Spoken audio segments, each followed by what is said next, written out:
что я хотел это самое ставить маршрутизером сообщение. Так, это самое. Я знаю, что жировщиком это самое. Это добро, что меня это 40 лет уже я это живу, поэтому документы повезли сюда. С меня, я не знаю, скоро там убралось хоть в кабинете тоже.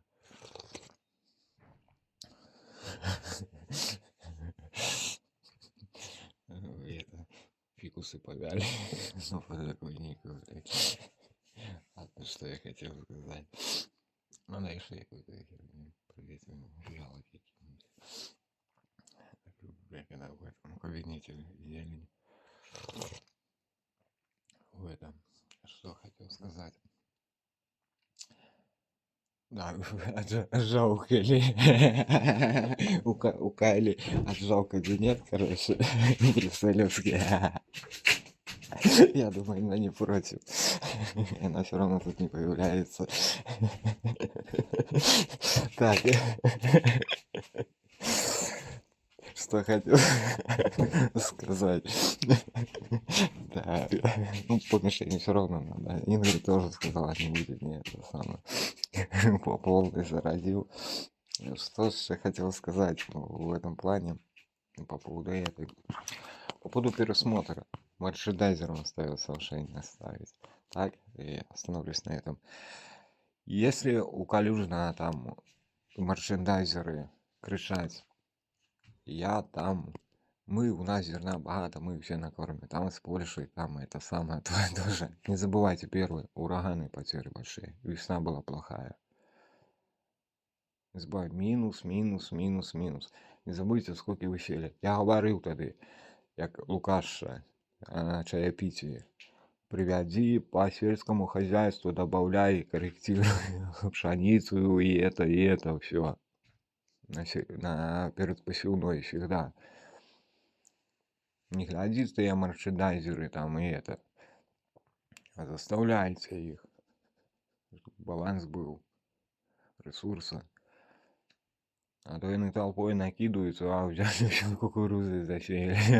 И это самая земля истошилась, блядь, пшеницу сеять, она нема нихера.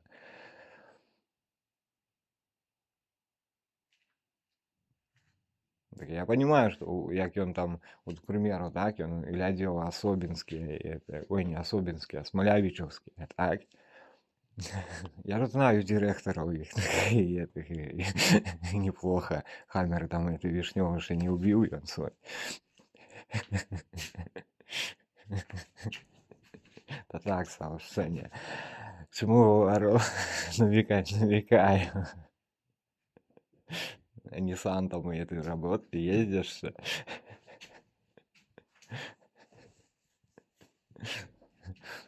Там я помню эту, тетю русскую нет, ломал ее. Ладно, на Ниссане. Тогда тут чуть на этом, на переезде тут чуть не убились один раз, блядь. Тоже летчик добрый. Ладно. Чему хотел говорить по этой истории. Я знаю з хлопців этих, як вони работают. Поэтому я там был. Поэтому я знаю, что у них всегда хорошо все про это. Так, я к чему намекаю? Не все так работают. Некоторые у вас, вот я знаю, что тут, и вот як говорили, так, вот тут, так, баннерская история. Приезжает руководство, наводить марафет. Все красиво, все хорошо. Ведут туда на проверку, где все цивильно. Если выйти в другую сторону, там нема нихуя. Откровенно так по-русски скажу. Везде так.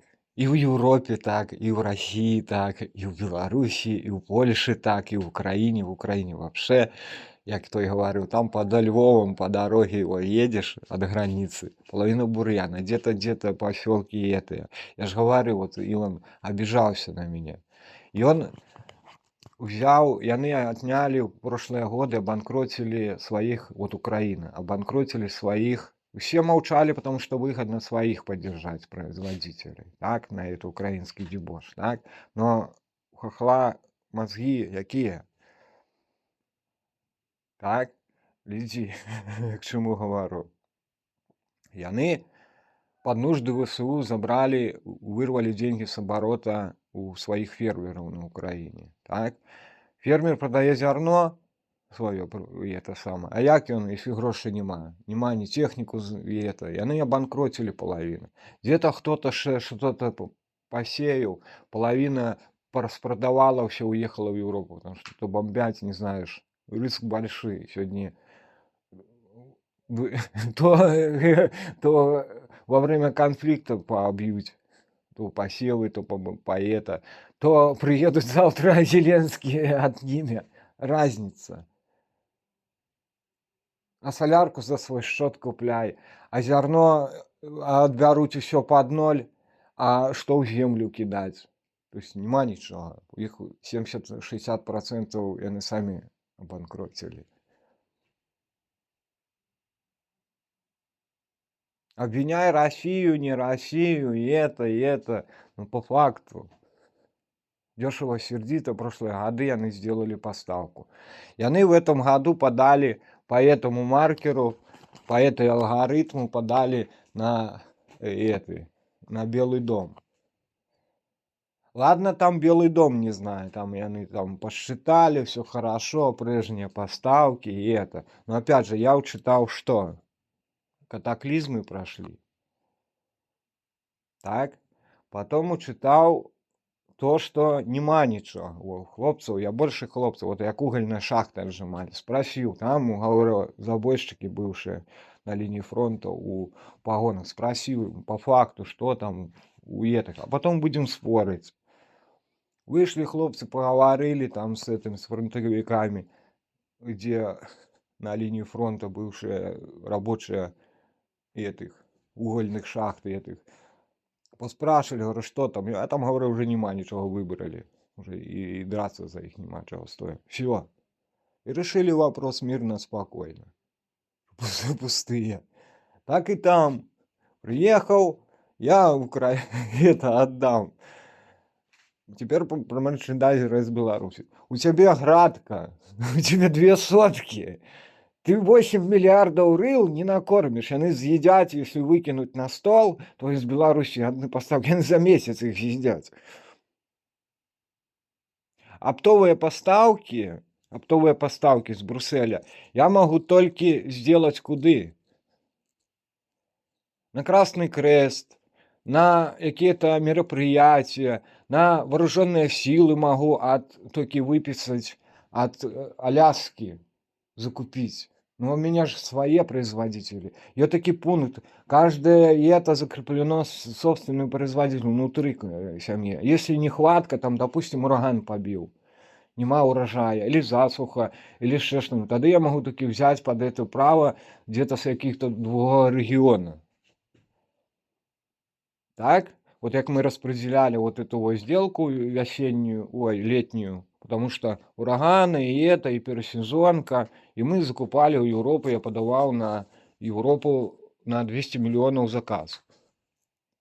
На армию, на это, потому что я видел, знаю, что от августа до августа нема запасу, знал, что ураганы, знал и это. Я подал заявку сюда. Все. И они ее приняли. Из Брюсселя, с это и всего. Но опять же, привезти пустышку туда, привезти сюда пустышку, то тоже так. Як той он говорил, такие завалы, говорю, разобрали на Грудницком направлении. Во, неделю не прошла, знов повал лежит. Так?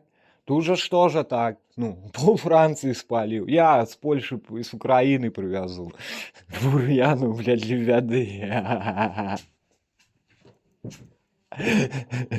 Я знаю, что ее люди ответственны. Вот мы разговаривали с Ингрид, с этой, по поводу ответственных. Мы знаем, что некоторые регионы, некоторые страны сельское хозяйство поддерживают, это заботятся.